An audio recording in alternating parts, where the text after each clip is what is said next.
한국인의 정통 주간신문 이루서울 1315호가 발행됐습니다. 이루서울 TV 시청자 여러분의 많은 관심과 성원 부탁드립니다. 예, 안녕하십니까. 이루서울 TV 주간 박종진입니다. 오늘은 또 국회에 나와 있습니다. 요즘 마음이 굉장히 안 좋으신 분을 제가 찾았습니다. 속상하신 분. 뭐 예결위원장으로 당연히 되는 줄 알았는데 갑자기 어디서 날라온 유탄을 맞아가지고 지금 예결위원장직을 받지 못해서 여러 가지로 속상하신 우리 황영철 자유한국당 의원을 만나러 왔습니다. 어서 오십시오. 안녕하세요. 반갑습니다. 아니 어떻게 예결위원장 원래 되기로 한 거죠? 이 얘기가 어떻게 되는 거예요, 이게? 그러니까 작년 7월달에 그러니까 후반기 원구성과 관련된 이제 당내 조율 과정이 있었습니다. 그러니까 후반기 2년의 상임위원장직을 이제 우리 자유한국당에 배정된 상임위원장을 어떻게 이제 배분할 것인가 이제 이런 논의가 있을 때 주로 이제 상임위원장은 삼선 의원들이 그렇죠, 이제 맡게 삼선이죠. 되니까 삼선 의원들 중심으로 해서 서로 이제 아주 치열한 이게 조율 과정도 있었고 또 이제 그 가운데 이제 당시 원내대표였던 김성태 원내대표가 여러 가지 또 합의를 이끌어내는데 역할을 했는데 이제 그 당시에 예결위원장 직을 이제 저와 안상수 의원님께서 두 분이 이제 경선 신청을 했죠. 그래서 경선을 하는 것보다는 이제 예결위원장은 1년씩 또 임기가 1년씩이니까 안상수 선배님께서 내가 먼저 좀 하게 좀 양해를 해줬으면 좋겠다. 대신에 나는 아마도 내년 뭐 1, 2월 달엔 그만둘 만한 사유가 생길 거다. 그러니까 그러면 황 위원장이 1년에다가 자기 단여 기간을 더 하면 더 오랫동안 예결위원장을 맡을 수 있게 되니 자기가 좀 빨리 하면서 조금씩 더 할 수 있게 해주겠다. 이런 이제 서로의 조율 과정이 있었어요. 그래서 제가 선배님께서 또 선배 의원님께서 간곡하게 말씀하시는 터라 뭐 여러 가지 저도 빨리 하고 싶었지만 그걸 받아들여서 이제 그럼 제가 나중에 하는 걸로 이렇게 하겠습니다 해서 그 당시에 이제 의총에서 그것이 다 추인되고 다음 날 이제 언론 보도를 통해서 이제 예결위원장은 안상수 의원님이 먼저 하고 나머지 1년 6개월은 황영철 의원이 맡기로 했다는 것이 다 이제 보도가 됐던 것이죠. 이제 그렇게 다 결정이 됐던 것인데 어느 날 갑자기 이제 김재원 의원이 이제 당시에 자기가 뭐 당원권 정지 뭐 맞았다는 그런 뭐 그래서 자기는 경선 신청을 안 했으니 그 당시 예결위원장 합의는 무효다. 자기가 참여 안 했으니까 무효다 이제 이런 논리를 가지고 그 경선을 하게 해달라. 아마 이런 이제 요청을 원내 지도부에게 좀 강력히 했던 것 같아요. 그러다 보니까 이제 원내 지도부 입장에서는 여러 가지 고민을 했겠죠. 그러니까 그 사실대로라면 김성태 원내대표 전임 원내대표지만 그 당시에 이루어졌던 합의의 원칙을 지켜주는 것이 저는 맞다고 생각을 했는데 아마도 뭐 지금 이 상황에서 여러 가지 이제 요인들이 작동이 됐겠죠. 그러다 보니까 경선을 하는 걸로 결정이 됐고 또 저도 많은 고민을 했는데 제가 만약 이 경선에 참여하게 되면 앞으로도 우리 당내에 이런 상임위원장 결정 과정에서 합의의 정신이 이제는 당에서 아마 없어질 거다. 또 다른 사람이 또 나와서 이런 원칙들을 깨고 하면 당의 질서가 무너지고 그리고 민주적 가치를 훼손하는 것이다. 당내 운영의 민주적 가치를 훼손하는 것이다. 이런 생각으로 경선에 임하지 않고 이건 거부하는 것이 오히려 더 당당하다라고 생각해서 그렇게 했던 것이죠. 경선 해도 결과는 어떻게 될지 모르는 거 아닙니까? 당연하죠. 사실은 측은지심으로 어떻게 보면 우리 황 의원님한테 훨씬 더 표가 많이 갈 수도 있을 텐데. 그러니까 뭐 여러 가지 이제 뭐 생각들을 할 수가 있어요. 사실 뭐 선거를 앞두고서 무조건 자기가 이길 거다라고 확신을 하면서 하진 못하죠. 또 뭐 상대적으로 경선을 신청한 입장에서는 또 그 나름대로의 또 이길 수 있을 거라는 그런 또 계산들도 김재원 의원 했을 입장에서는 테고. 믿져도 본전이잖아요. 어차피 되기로 했던 거에 그럼 나도 도전하니까 믿져도 네, 네. 본전인데. 그렇죠. 그러니까 이 경선 실시를 하기로 하고 공고가 되고 나서 3일간의 기간이 있었는데 3일간의 기간 동안 저하고 많은 이야기를 나눴던 동료 선배 의원님들하고 상의를 많이 했어요. 상의를 네. 많이 했는데 당연히 경선 나가도 충분히 될 만하다. 네. 그러니 경선을 하라는 의원도 계시고 또 경선의 부당함에 대해서 또 강력히 공감해 주시면서 이 경선은 잘못된 경선이니까 과감하게 맞서라. 부당한 경선 결정에 맞서라. 이제 이런 조언도 있으셨고 해서 여러 고민을 했는데 네. 경선을 이제 앞둔 전날 네. 그러니까 이제 경선 일자 하루 전날 제가 사실은 이제 국회의원 하면서 매일 이제 집이 있는 홍천에서 출퇴근을 하거든요. 네, 출퇴근을 하는데 그날은 여기서 잤어요. 제가 이제 국회가 늦게 끝나는 날이거나 이제 다음 날 또 일찍 일정이 시작되는 날이거나 이럴 때 이제 가끔 여기 바로 이제 이 앞에서 저기 간이 침대를 펴고 네. 거기서 이제 잠을 자는데 그날은 여러 고민을 해야 되는 날이고 또 내 국회의원으로서의 삶 중에서 대단히 중요한 결정을 해야 되는 날이고 해서 그날은 제가 이 의원실에 머물면서 참 많은 고민을 좀 했었습니다. 그러면서 결국 경선 거부를 해야 된다라는 것이 어쩌면 당의 미래를 위해서라도 이것은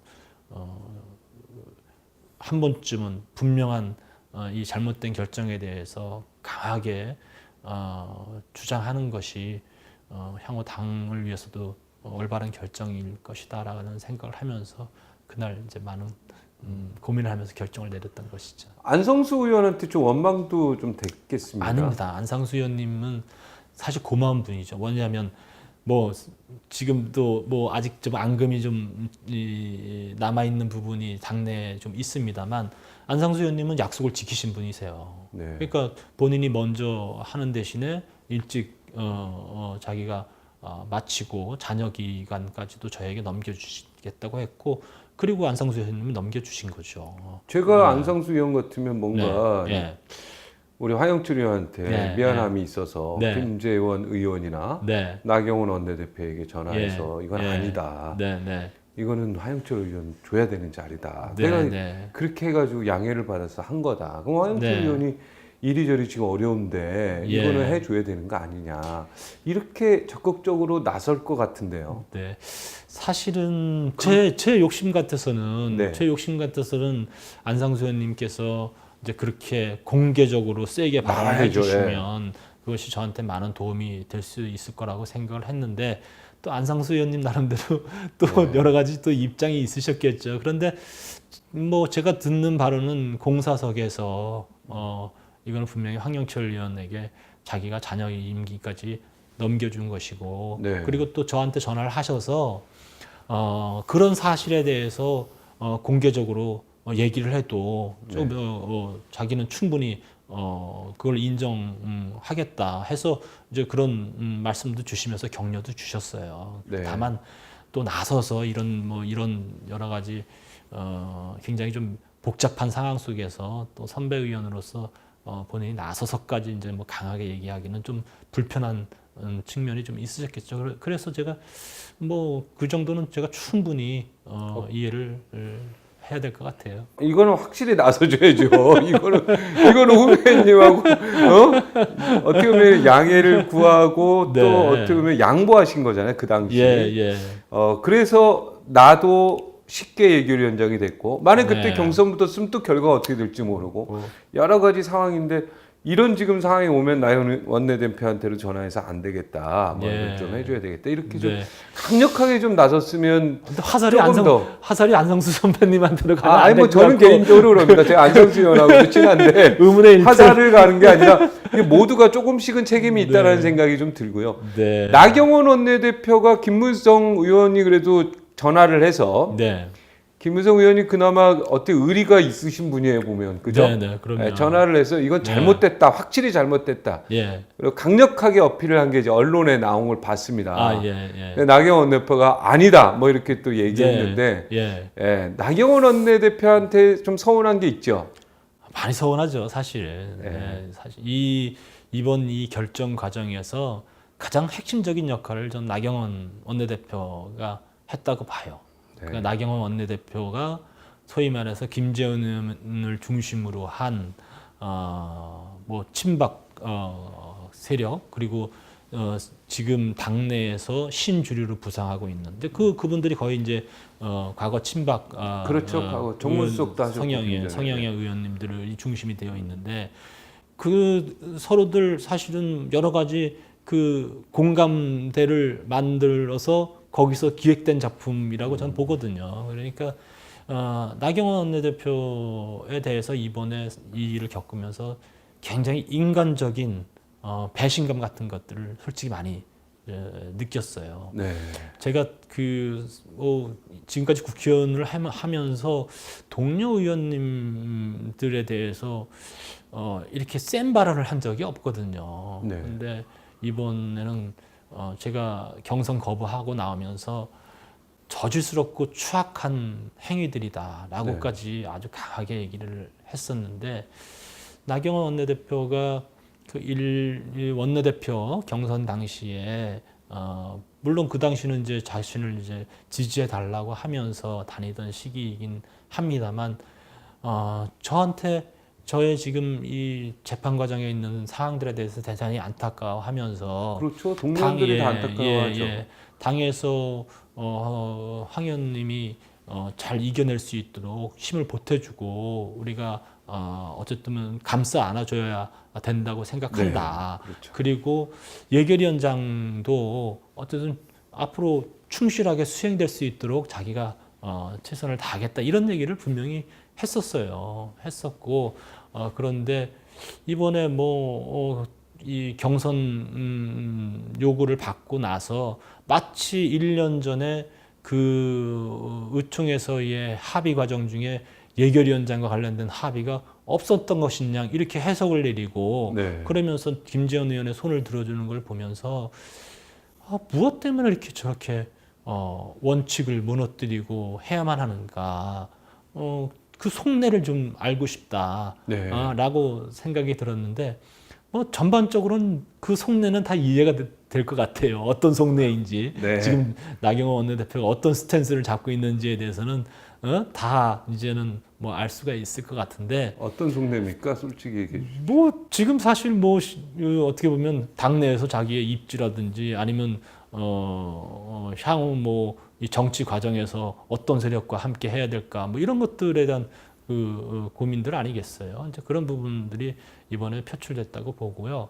가장 많이 이해해주고 가장 힘이 될 거라고 생각했는데 제가 가장 어려울 때 저한테 어떻게 보면은 이제 칼을 꽂은 거나 마찬가지잖아요. 그렇죠. 그러니까 정말 인간적으로 굉장히 저는 많은 회한도 들고.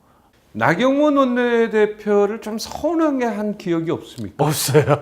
없어요? 전혀 없어요. 네. 사실은 그러니까 이제 그렇죠. 사실은 아까 이제 원내대표 경선 당시에 얘기를 하자면 그 당시에 이 경선을 앞두고 굉장히 이번에는 꼭 본인이 이제 원내대표가 돼서 이번에도 떨어지게 되면 자기는 정치적으로도 굉장히 이제 어려운 상황들이 될 수도 있고 또 그것이 이제 결국 국민들이 나경원이라는 정치인을 바라보는 평가가 될 수도 있잖아요. 이제 그런 것들에 대해서 저도 상당히 공감해주고 이제 그랬었어요. 그때 지지해 주셨습니까? 이번에 원내대표 될 때? 지지했다라는 걸 공개적으로 밝혀도 되는지 모르지만 하여튼 그런 부분에 대해서 상당히 공감해주고 그래서 본인도 알 겁니다. 제가 자신이 힘들 때 그리고 어려운 싸움을 할 때 내가 어떤 힘이 돼 주었는지를 잘 알고 그리고 아주 개인적으로 어떤 사적으로 이렇게 관계가 틀어지거나 그럴 일은 전혀 없었죠. 과거에 그 김세현 의원하고 정책위의장 나오고 나경원 원내대표 나와서 그때 떨어졌을 때 네. 우리 바른정당으로 분리되기 이전에 자유한국당 때 의총에서 우리 화영철 의원님이 나경원 의원 원내대표 나가는 거에 대해서 예. 이렇게 공개적으로 예. 반대했던 예. 그런 일이 있었다고 제가 들어가지고 그런 일은 없었어요. 내가 그거는 있었나? 그런 일이 없었습니까? 예. 그때 나경원 원내대표 예. 김세현 정책위의장 나갈 때 바른정당으로 예. 분리되기 이전에 예, 그때 유승민 대표도 다 예. 자유한국당에 있을 때 예. 그때 한 번 원내대표 더 나오셨다가 안 됐거든요. 나경원 원내대표가 그때 어떻게 보면은 어떤 비박계 그 모임 자체 예. 의총이라고 모임에서 예. 우리 화영철 의원님이 예. 나경원 원내대표로서는 이게 당선이 안 될 수 있다. 좀 더 센 사람을 내보내야 된다. 이렇게 의견을 한번 냈다라고 하더라고요. 그거 하도 거기에 오래된- 좀 굉장히 서운해하지 않았을까 이런 생각이. 네. 네. 그때 그 상황에 예. 그 상황에 있었던 예. 그 인사가 예, 저에게 예. 아니 그때 만약 상황은 나경원 원내대표 만약에 제가 그 지금은 정확히 기억은 안 나는데 오래된 일이죠. 네네네. 바른정당하고 예, 예. 분리되기 전이니까. 네. 그러니까 나경원 원내대표 개인에 대한 무슨 반감이라든지 그건 아니었고, 이제 그런 예. 거는 아니었을 테고 그리고 우리가 그 당시 원내대표 선거라는 것이 당의 진로를 좌우하는 굉장히 중요한 자리였죠. 부분이었으니까 그런 부분들에 대해서 여러 가지 토론의 과정들이 있었을 거예요. 거기서 이제 뭐 의견을 주고받았을 텐데 나경원 원내대표한테 그때 그 상황 때문에 뭐 지금의 이 결과하고 연결시키는 것은 대단히 너무 그냥 끼워 맞춘 거라고 보고요.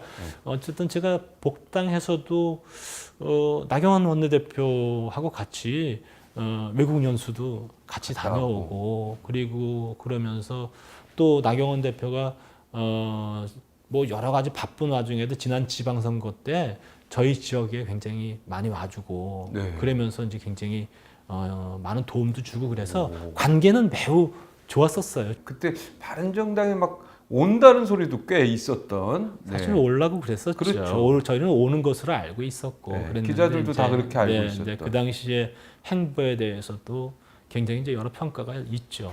네, 참.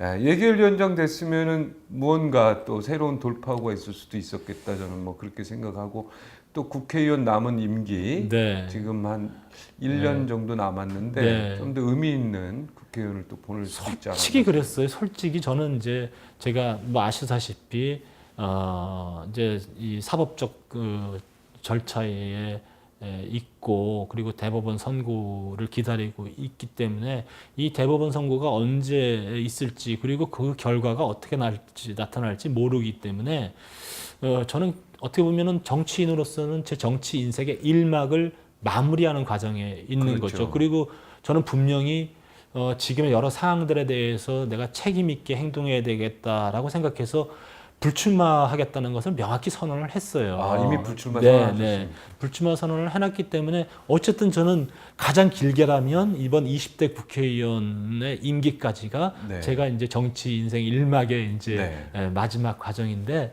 이 과정을 뭔가 국민들을 위해서 그리고 어떻게 보면 또 그 한편에는 또 당을 위해서 뭔가 의미 있는 역할을 하고 마무리했으면 좋겠다. 네. 그것이 결국은 예결위원장 네. 직이거든요. 중요한 자리잖아요. 네, 네. 그래서 거기에서 예결위원님들과 국가 예산을 합리적으로 또 논의할 수 있게 이렇게 좀 조장해주고 그리고 어떻게 보면 그 과정 속에서 우리 당이 국민의 목소리를 대신해서 또 예산 심의에 반영하려고 하는 것들을 또 강력하게 반영할 수 있는 역할 이런 것들을 잘 해내는 것이 제 소임을 멋지게 마무리할 수 있는 그런 것이다라고 생각을 했었죠. 그래서 정말 많은 기대를 하고 있었는데 그것을 이루지 못하게 돼서 아주 굉장히 아주 뭐 많이 좀 상처도 받고 실망도 많이 하고 있습니다.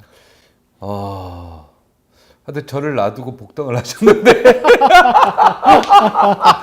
근데 진짜 그 얘기 하시니까 생각이 나는데 그때 박정진 앵커를 끌어들이기 위해서 바른정당에 놀아가지고. 끌어들이기 위해서 엄청난 노력을 했잖아요. 그리고 그 당시에 저한테 전화해서 이런 지금 상황들에 대해서 어떻게 했으면 좋겠느냐 할 때 내가 적극적으로 박종진 앵커 같이 훌륭한 인재들이 바른정당에 올 때 큰 힘이 된다. 결단을 내려달라 해서 오게 해놓고 제가 남겨놓고 나와서 나 너무 죄송합니다. 예, 아니 근데 복당 뭐 그때 뭐 전체적인 분위기가 또 어쩔 수 없고 예. 또 한 번 예. 오신다겠다 안 되겠다고 예. 다시 한번 또 예. 수무석 그 교섭단체 때문에 희생하는 의미에서 네. 또 잔류했다가 이게 오셨는데 어때 와 보니까 예. 아 복당 잘했다는 생각이 들어요? 아니면 조금 더 좀 아쉬움이 남는 부분이 있습니까? 양가적인 감정이 들죠. 사실은 그 당시에 우리가 복당을 하면서 많은 의원들이 생각했던 것들은 어떻게 보면 이제 지역구와 관련된 부분들이 또 상당히 있었어요. 그게 가장 컸죠. 예, 왜냐하면 지방선거를 앞두고 있는 상황 하에서 저희가 바른정당으로서는 지역에서 지역 일꾼이 되고자 하는 많은 분들이 계시잖아요. 정말 네네, 좋은 많죠. 일꾼들인데 이제 그분들이 자기들이 믿고 따랐던 어떤 지역의 정치 지도자가 역할을 해주길 바라는데 그렇게 이제 못해주면 본인들도 어떤 출마의 기회도 잃고 그런 엄혹한 현실을 이제 맞닥뜨리고 있었던 거죠. 그렇기 때문에 저희들이 지방선거를 앞두고서는 보수 대통합이라는 큰 이제 명제를 가지고 지방선거에 임해야 된다라는 것과 또 하나는 지역에서 지방의 일꾼들이 되고자 하는 그런 좋은 사람들에게 또 어려움을 줘서는 안 되겠다. 그런 생각들을 많이 갖고 이제 하게 됐죠. 이제 그렇게 했는데 그러면서 바랬던 것은 자유한국당이 새로운 개혁 보수로서의 자리매김도 하고 또 이전에 어떤 국정농단 세력이라든지 또 이런 뭐 어떻게 보면은 이전에 잘못된 개파 이런 것들을 좀 청산해내는 작업들이 잘 이루어지길 바랬는데 그런 것들이 오히려 이루어지지 못하고 역행하는 형태로 지금 가는 거잖아요. 어떻게 보면 되돌아가는 현상이 일어나고 이러는 걸 보면서 우리 자유한국당의 미래에 대해서 더 많은 고민도 하게 되고 이렇게 가면 안 될 텐데 하는 그런 아쉬움들이 좀 가슴 한켠에 계속 이게 좀 커지고 있어서 어떻게 가야 합니까? 자유한국당이 지금 어떻게 보면 내년 총선에 네. 국민들은 내년 총선이 대한민국의 네. 위기를 구할 수 있는 네. 또 어떻게 보면 마지막 기회다 뭐 이렇게 얘기하는 분들도 있고 네. 내년 총선이 이제 잘 되려면 자유한국당이 잘 돼야 되는데요. 네. 자유한국당이 어떻게 가야 됩니까? 그래도 개혁을 부르짖었던 네. 분 중에 한 분으로서 그러니까 어쨌든 자유한국당은 이 나라 정치의 진보 보수라는 두 큰 이제 이념적 지형으로 봤을 때 보수를 대표하는 큰 정당이잖아요. 축이죠. 그리고 국민들 마음 속에서는 대한민국의 좀 강한 보수 정당이 내년 총선을 통해서 다시 발돋움하기를 바라고 있어요. 그런데 그런 보수라고 했을 때 그 보수가 국민들이 생각하기에 조금은 왠지 밀어주기도 좀 싫고 그리고 또 뭔가 좀 미흡한 것도 같고 이런 마음들이 좀 없어져야 되는데 그런 것들을 지금은 계속 우리 보수를 사랑하는 국민들에게 안타까움을 주고 있는 것 같아요. 그래서 어떻게 보면 자유한국당이 보수 진영의 강한 중심이 되기 위해서라고 한다면 좀 따뜻한 보수 그리고 또 개혁적인 보수의 색채를 분명히 보여야 되고 그것은 그런 보수를 담아낼 수 있는 새로운 인물들이 우리 당에 들어와서 그런 것들을 잘 추동해 가기를 바라는 것이거든요. 그것이 결국은 총선을 통해서 나타나는 거라고 보고 있어요. 그런데 당장 지금 시점에서 봤을 때 내년에 그것이 잘 이루어질까라고 생각했을 때는 굉장히 저는 부정적인 생각이 오히려 더 많이 듭니다. 그렇다고 한다면 하나도 변하지 않고 이전에 국정농단의 세력들과 같은 그런 범주에서 머물고 있다고 한다면 그런가요? 기대하기 어렵죠. 문재인 정권이 대단히 잘못하고 있는데 대단히 잘못하고 있는 문재인 정권을 심판하고 그리고 뭔가 새로운 비전을 대한민국에 만들어주고 그리고 보수가 가지고 있는 가치들을 잘 실현낼 수 있다라는 그런 신뢰감들을 심어줘야 되는데 그런 부분들을 오히려 해내지 못한다면 이건 내년 총선이 문재인 정권 심판이 아니라 또다시 과거 국정농단 세력 심판 뭐 이런 프레임에 갇힐 수밖에 없죠. 그러면은 저는 백전백패라고 생각이 들어요. 요즘에 특히 자유한국당 내에서 보면 그 논쟁의 거리가 되는 게 네. 그 탄핵에 찬성하셨잖아요. 네. 네, 저도 뭐 탄핵에 방송 그때 언론이었을 때 네. 탄핵 그 국정농단에 대해서 비판을 엄청 했던 사람으로서 어떻습니까? 좀 탄핵 찬성한 거가 좀 잘못된 것 같습니까? 아니면 그래도 지금 생각해도 다시 그 시간으로 가도 난 탄핵 찬성했다 이렇게 얘기할 수 있겠습니까? 저는 당연히 과거에 있었던 일이지만 지금 생각해서도 만약에 똑같은 상황이 벌어지면 똑같이 탄핵에 찬성했을 거라고 봐요. 네. 중요한 것은 탄핵의 결과로 나타난 대한민국이 제대로 가고 있는가를 네. 봤을 때 그거는 좀 아니죠. 아닌 거죠. 네. 아닌 거 우리가 기대했던 건 아니죠. 그런 게 아니고 그러다 보니까 뭐 솔직히 드는 생각이 피장파장 아니야? 뭐 이런 게 국민들 마음속에 좀 있는 거죠. 이제는 대한민국이 뭐 정치 경제 전반적인 측면에서 봤을 때 한 단계 업그레이드된 그런 것을 국민들한테 보여줘야 되는데 전혀 달라진 게 없고 네. 특히 문재인 촛불 정신을 담고 있다는 문재인 대통령과 문재인 정권 또 정부 여당은 그런 정신을 제대로 담아내고 있지 저는 않다고 생각이 들어요. 그렇죠. 네, 그렇기 때문에 그런 측면에서 봤을 땐 뭐 괜히 했나? 뭐 그러니까 그런 생각. 예. 오히려 탄핵 예, 찬성한 예. 사람들이 이게 예. 잘못된 건가? 이 결과적으로 보면 그렇죠. 그 이후에 네. 우리가 기대했던 그런 대한민국이 아니니까. 네. 그러나 어쨌든 우리가 잘못된 국정농단에 대해서 민주적 헌법적 절차에 따라서 이루어진 한 거기 행위에 때문에. 대해서는 그때나 지금이나 똑같이 저는 올바랐다 이렇게 생각합니다. 과거에 이제 우리 박근혜 대통령 시기에 만들어졌던 그 친박 세력과 지금의 신주류로 만들어진 친박 세력은 조금 차이가 있어요.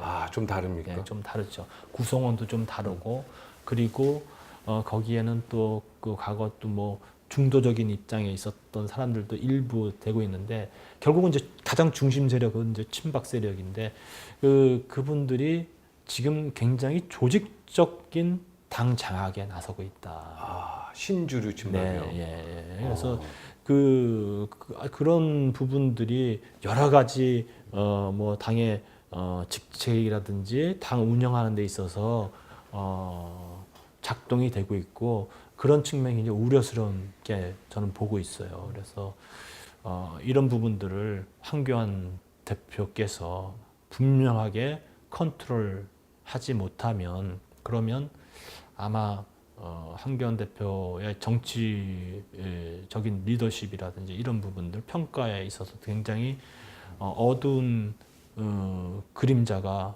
드려질 그럴 가능성이 있다. 그래서 그런 부분들에 대해서 굉장히 유념해 주셨으면 좋겠다 이런 주문을 드리고 싶어요. 황교안 대표는 친박은 아니죠. 당연히 아니죠. 그러니까 네. 저는 그분이 지금 여러 가지 생각을 하고 있다고 봐요. 물론 전당대회 때 대표가 되는 과정에서 지금 신주류 중심 지원을 세력들이 받은 건 맞죠. 강력하게 지원했고 그게 큰 힘이었던 거죠. 그러다 보니까 자신의 강력한 지지 세력과 또 어떻게 보면 호위 세력들인데 이 세력을 내쳤을 경우에는 지지 기반을 잃고 어떻게 보면은 굉장히 약화될 가능성이 있고 또 흔들기가 나올 수도 있고 이제 그런 부분들이 있어서 많은 고민을 하실 텐데 정치라는 것은 큰 정치를 하기 위해서는 넘어야 될 부분들이 있는 거예요. 그런 넘어야 될 부분들을 과감하게 결단하고 넘어설 때 그거는 주변에 있는 세력에 의해서 만들어지는 지도자가 아니라 국민에 의해서 만들어지는 지도자가 될 수 있는 거죠. 그 길을 어쨌든 결단해야 된다 이렇게 보고 있습니다. 그 결단 시기는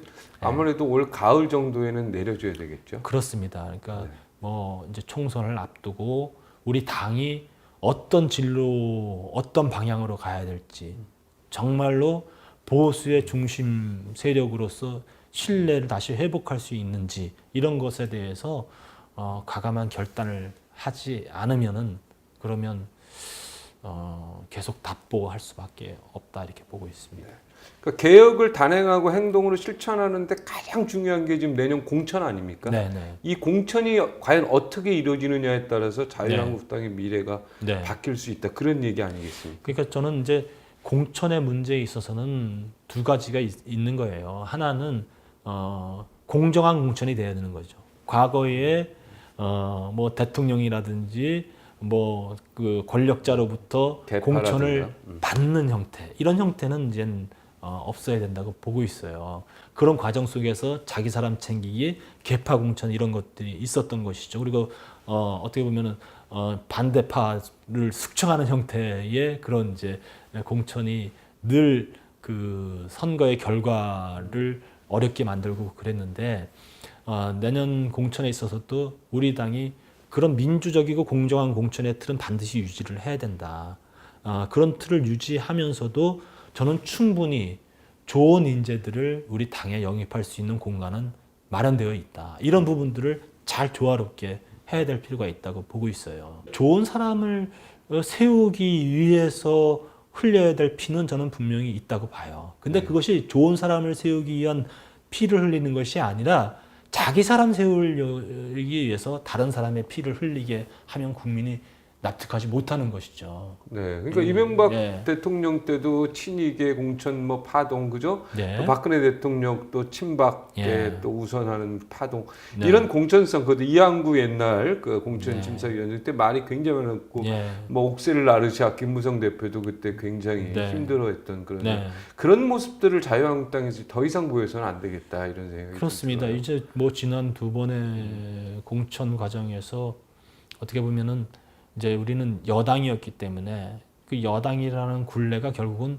대통령 권력의 그늘이라는 것들이 드리워져 있었기 때문에 그렇죠. 잘못된 공천의 흐름이 있었던 것인데 지금은 이제 야당이고 어떻게 보면 이제 대통령의 권력은 이제 없는 정당이잖아요. 네. 어찌 보면 이번에 공천 개혁을 실행할 수 있는 또 좋은 여건이라고 보고 있어요. 이제 그런 측면에서 봤을 때 오히려 더 어찌 보면은 지금의 여당보다는 훨씬 더 국민의 눈높이에 맞는 공천을 하게 되면 공천 과정도 역시 정치 개혁의 과정이고 국민들한테 신뢰를 회복해가는 과정이니까 그런 것들을 잘 수행해내면 좋은 총선 결과를 만들어낼 수도 있다라고 보고 있습니다. 네.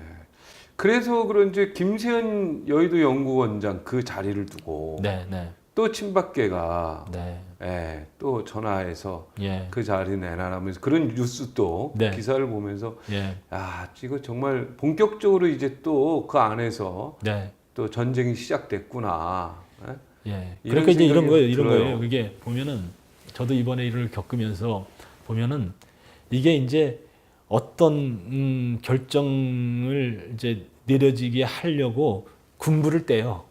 그러니까 여러 가지 이제 그 사람에 대한 뭐 안 좋은 얘기, 소위 말해서 이제 악담이죠. 네. 그리고 이제 부정적인 이제 뭐 평가, 전망 이런 것들을 이제 슬 이제 군부를 떼고 그런 여론들을 주변에서 이렇게 이제 계속 어떻게 보면 이제 이 대표라든지 또 이제 지도부에 들어가게 이제 만들어 놓고 이제 그런 것들에 대해서 또 조직적으로 이제 좀 여러 사람이 모여서 뭐 단체 의견을 뭐 제시하는 형태를 해가지고 하는 뭐 이런 것들이 이제 있는 거죠.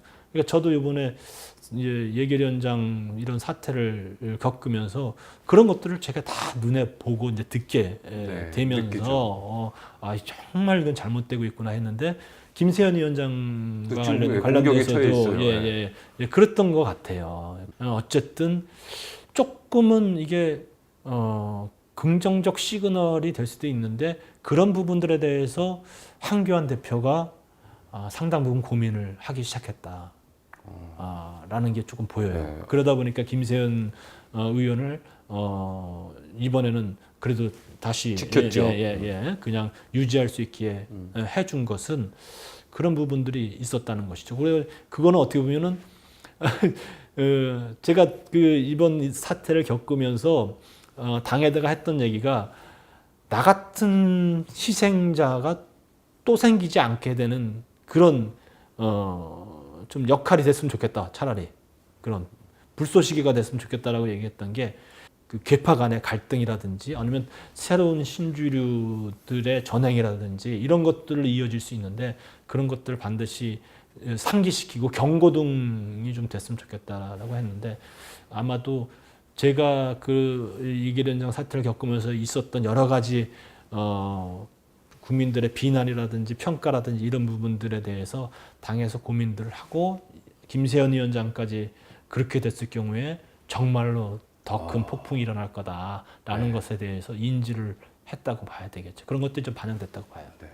자유한국당을 더 넓혀야 되고 네. 거기에 어떻게 보면 개인적으로는 뭐 바른미래당의 바른정당계에도 다 흡수를 하고 네. 예, 뭐 우리 공화당 부분에 대해서는 뭐 여러 가지 논란이 있지만은 네. 그래도 통합 정치를 해야 되는 와중에 지금 자유한국당 내부에서 벌써 분열이 이런 식으로 나면 예. 내년 총선은 예. 정말 힘들지 않을까 이런 생각이 듭니다. 예, 그렇습니다. 어떻습니까? 바른미래당하고의 합당 예. 부분에 대해서는 어떤 생각이세요? 저는 간절히 바라고 있는 사람 중에 하나 간절히 바라고 있죠. 간절히 바라고 있죠. 예. 그러니까 그 어찌 보면 지금 바른미래당에 남아 있는 우리 뭐 현직 의원님들과 예. 그 당시 유승민, 정병국, 뭐 하태경, 뭐 네. 이준석 굉장히 반짝이는 사람들이에요. 네. 그리고 이 나라 정치에 있어서 굉장히 소중한 자산들이 떨어져 있는 거죠. 네. 예? 그리고 그분들이 함께 우리 다시 만났을 때 얼마나 큰 힘이 되겠어요. 네. 그런데 그런 것들에 대해서 굉장히 사사로운 것들이 작동되기도 하고 그러면서 이루지 못하는 것에 대해서 굉장히 안타깝게 생각합니다. 말로는 우리가 보수 대통합 얘기하고 문정권 타도를 위해서 우리 다 함께 통합해야 되고 뭐 이런 얘기들을 하면서도 실천에 들어가는 그런 부분에 있어서는 굉장히 주저주저 하고 있다는 거죠. 그거는 대의의 측면으로 봤을 때는 저는 이해가 안 돼요. 네.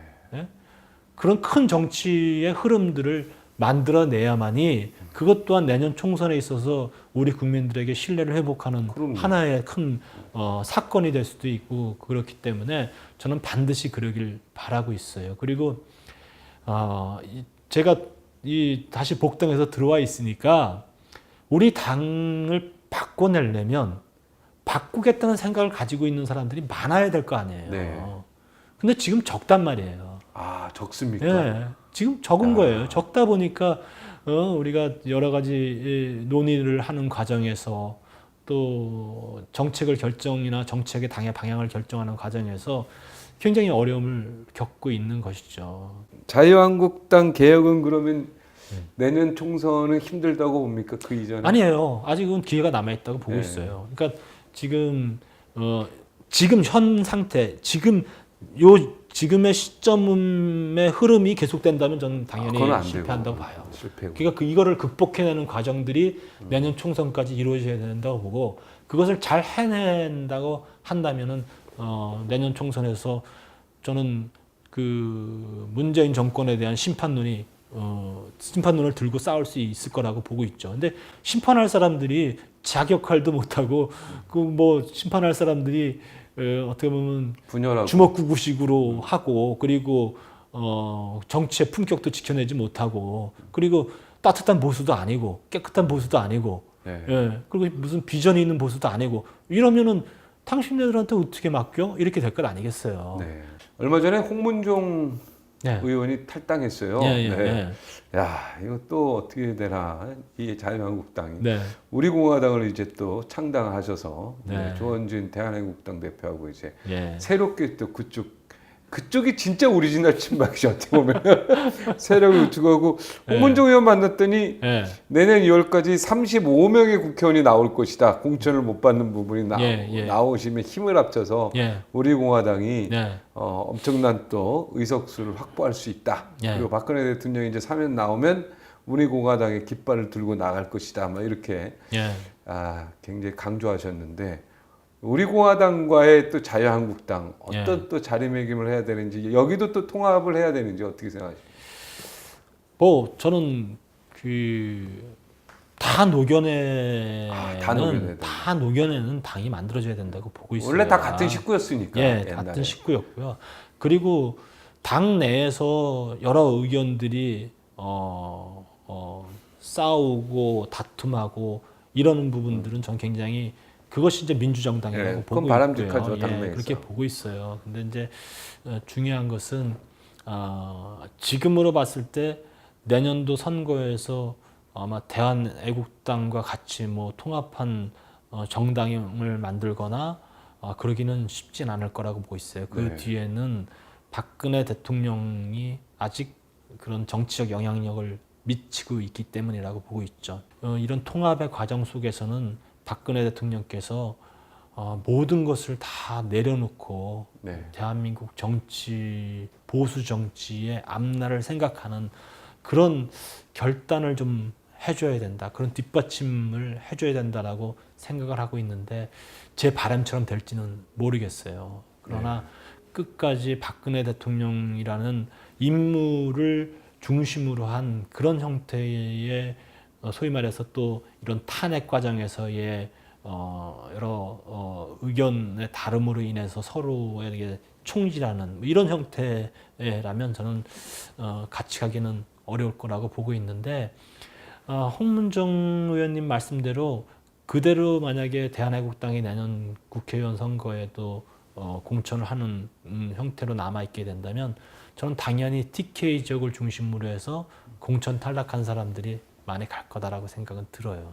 그리고 그것이 TK 지역에서의 공천 결과에 따른 큰 영향은 미치지 못할 거라고 보는데 수도권에는 영향을 상당히 미칠 거다라고 보고 있어요. 대단히 우리 보수 입장에서는 반보수적인 그런 결과를 잉태하는 상황이 될 수도 있다. 마지막으로 우리 시청자 여러분께 한 말씀 해주시죠. 마지막으로 하시고 싶은 말씀. 몸은 그냥 건강하시죠? 예, 아주 건강하려고 노력하고 있습니다. 아주 속은 썩어서 죽겠는데 몸은 속이 건강해도 썩으면 안 되는데, 그럼 병원이는데. 어쨌든 제가 드리고 싶은 말씀은 그래도 제가 만 25세 시작을 했잖아요. 이제 기초의원을 만 25세 시작해서 어떻게 보면 30년의 선출직 생활을 해온 거예요. 서울대 정치학과 제대로 나오셨네. 서울대 정치학과 나와서 진짜 정치하는 사람이. 그래서 풀뿌리 민주주의 과정을 겪고 3선의 국회의원을 할 수 있도록 많은 분들의 도움이 있었던 것이잖아요. 그리고 국민들께서 사랑해 주셔서 여기까지 왔다고 생각하는데 여러 가지 그 안 좋은 일로 해서 이렇게 사법적 판단의 대상이 되고 이런 부분에 대해서는 부끄럽게 생각해요. 그래서 저도 그런 것에 대해서는 책임을 져야 된다고 생각해서 이제 불출마 선언을 하고 마지막 이제 정치 인생의 1막을 마무리하려고 하고 있는데 마치는 시간까지 국민만 바라보고 제가 할 수 있는 국회의원으로서 역할, 또 정치인으로서 역할을 좀 열심히 하려고 생각하고 있습니다. 한편 생각하면 뭐 우울하기도 하고 또 가끔 눈물이 나요. 이게 돌이켜보면 그렇기도 하지만 그럴수록 좀 또 담대해져야 되겠다. 그리고 당당해져야 되겠다는 생각도 함께 하고 있거든요. 황영철이란 정치인의 한 부분 한 부분 소중하게 기억해 주시고 도와주신 거 감사드리고 앞으로 어떤 길에 서 있을지 모르지만 지금 저에게 주신 이 고마움들 잊지 않고 보답드릴 수 있도록 또 앞으로도 최선을 다하겠습니다. 또 인생은 세옹지마라고 또 어떤 일이 발생할지 모르니까 힘내시고. 네. 그래도 아직 국회의원이고 1년 네, 남았으니까 예. 그 내가 이건 입법하고 싶었는데 예, 입법하지 못한 뭐 이런 것도 엄청 많잖아요, 사실은. 지금 그런 당장 거에 좀 해주셨으면 좋겠어요. 이번에 국민의힘 예결위원장 돼서 꼭 하고 싶었던 것이 그 고성 산불, 강원도 영동 네. 산불 관련된 피해 주민을 네. 위한 특별법을 꼭 만들고 싶었어요. 왜냐하면 네. 대한민국의 이런 국가적 재난으로 인해서 피해를 당하신 분들에 대한 안전 보장책이 제대로 안 만들어져 있어요. 이거를 왜 못 바꾸는지 모르겠어요. 결국 뭐 재정 탓이라고 하는데 재정이 그렇게 많이 소요되지도 않거든요.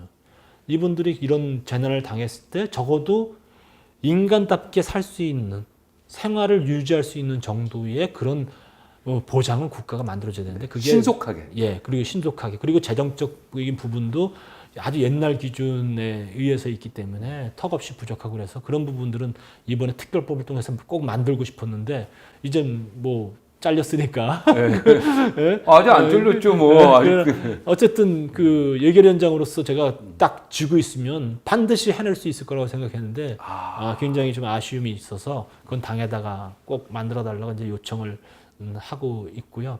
그리고 제가 바른정당 때 바른정당 1호 법안으로 제출했던 국민소환제 법안은 이번 20대 국회에서는 여야 합의로 꼭 통과됐으면 좋겠어요. 왜냐하면 국회의원 국민소환제. 네. 그거는 뭐 꼭 어렵게 생각할 것이 아니라 지금 현재 그 지방 자치단체장이나 지방의원들 같은 경우는 또 대통령 같은 거 탄핵이라는 경우를 통해서 국민들이 소환하고 퇴장시킬 수 있는 권한을 국민에게 주고 있는데 국회의원만 그것이 제외되고 있는 거는 대단히 잘못됐다고 봐요. 그래서 그런 측면에서 봤을 때 저는 국민소환제법안이 20대 국회 때 꼭 통과됐으면 좋겠다고 생각하고 있죠. 법적으로 심판되지 않는 부분들에 대해서 지역 주민들이 그 국회의원들에 대해서 퇴장을 명령할 수 있는 그런 것들은 저는 반드시 만들어줘야 된다라고 생각해서 그 부분에 대해서도 좀 신경을 쓰고 있습니다. 야, 그거 만들면 국회의원들 네. 정말 열심히 일할 수밖에 없네요.